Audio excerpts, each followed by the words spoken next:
আসসালামু আলাইকুম। আজকে আমি মুরগির মাংস রান্না করব। খুব ভালো করে রান্না করব, মাখা মাখা করে। এই জন্য দেখুন আমি 1 কেজির মতন মুরগির মাংস নিয়েছি। এখন এটাকে আমি রান্না করে নিব। এই জন্য দেখুন আমি কড়াইতে তেল বসিয়ে দিয়েছি। এখন আমি পেঁয়াজের কুচিটা দিয়ে দিচ্ছি। খুব উপর থেকে দিতে হবে, আমাদের ছিটকে সরষে পড়বে। আমি 1 কাপের মতন পেঁয়াজের কুচি দিয়েছি। এখন এটাকে আমি ভালো করে ভেজে নেব।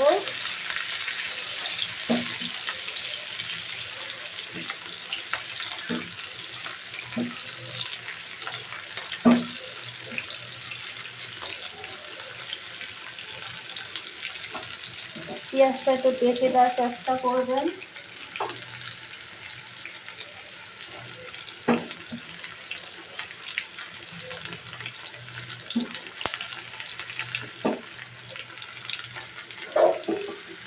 এখন আমি আদা রসুনের পেস্টটা দিয়ে দিচ্ছি। আমি প্রায় 2.5 চামচের মতন আদা রসুনের পেস্ট দিয়েছি, কারণ মাংসের পরিমাণটা বেশি, এই জন্য 2.5 চামচ আদা রসুনের পেস্টটা দিয়েছি। তাকে ভালো করে কষিয়ে নিতে হবে। এখন আমি আন্দাজ মতন লবণ দিয়ে দিচ্ছি। আমি প্রায় 20 চামচের মতন লবণ দিয়ে দেবো। দেখুন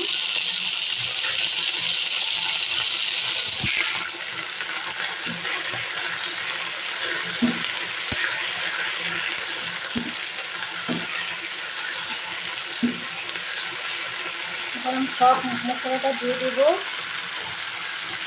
আমি এখন সব মশলা, এখানে আমি কাঠবাদাম নিয়েছি, দারচিনি, এলাচ, লবঙ্গ একসাথে আমি বেটে নিয়েছি। তার সাথে আমি এটার সাথে দিয়েছি জায়ফল, জয়ত্রী বাটা।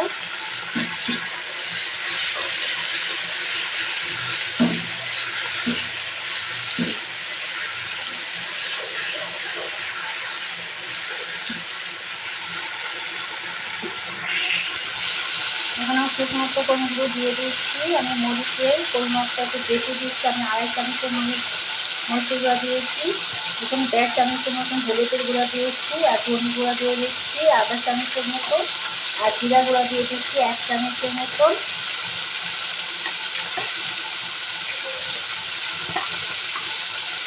আমি এখন গরম মশলা গুঁড়াটা একটু পরে দিব। এখন এটাকে একটু ভালো করে কষিয়ে নিচ্ছি মশলাটা। এখন আমি মাংসটা দিয়ে একটু কষিয়ে নিব, ভালো করে কষাতে হবে।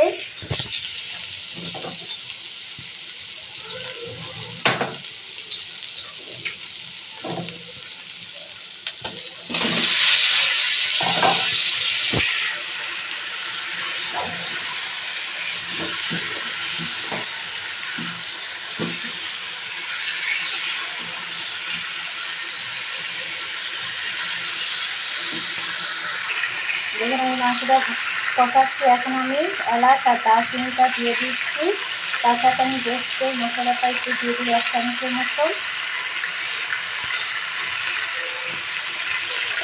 এখন এটাকে আমি ভালোভাবে একটু কষিয়ে নিচ্ছি।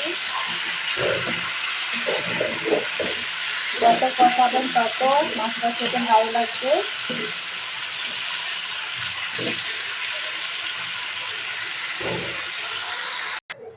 আমি পানি দিয়ে দিয়েছি 3 কাপের মতন। এখন এটাকে আমি রান্না করব, পুরো ভুনা করব।